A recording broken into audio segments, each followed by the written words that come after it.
В этот коричневый платок в ночь депортации крымских татар 18 мая 1944 года родители завернули младенца. Спустя несколько десятков лет он вернулся в Крым вместе с хозяйкой. А теперь стал одним из главных экспонатов выставки, посвященной депортации.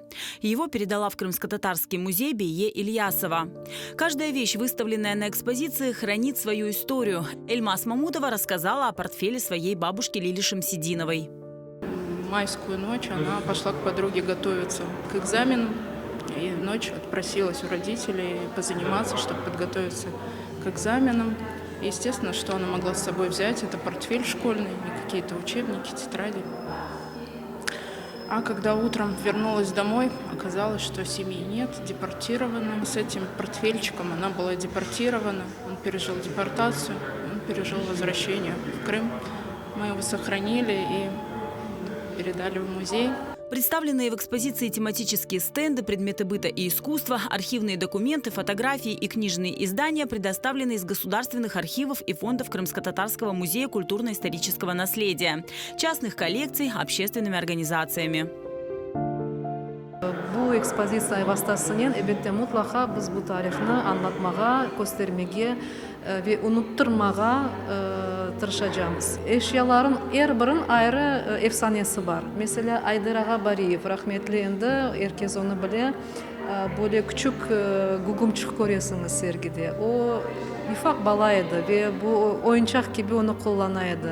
Yazık o adam endi rahmetli oldu ama bu tarih, bu eşya kaldı ve onların sebebiyle biz de bu tarihini anlatmağa, canlandırmağa demek mümkün тырышacağız. Отдельный зал мемориального комплекса стилизован под вагон. Здесь создана аудиовизуальная инсталляция, инсценирован эпизод отправления депортированных в места ссылки.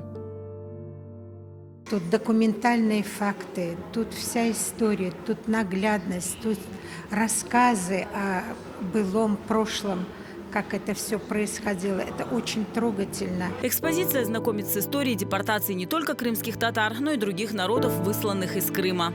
Галине Тимурчевой на момент депортации было 6 лет. Вывезли, как скот на открытых машинах, привезли, кинули сюда, в Сюрени, пока поезд, ждали мы вагоны, они поместили нас в эти ужасные вагоны. И в нашем вагоне женщина родила даже. В каких условиях она родила?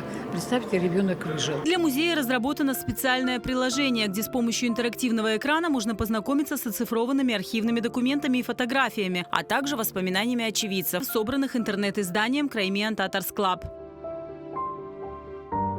Для гостей экспозиции выступили солисты Крымско-татарского театра.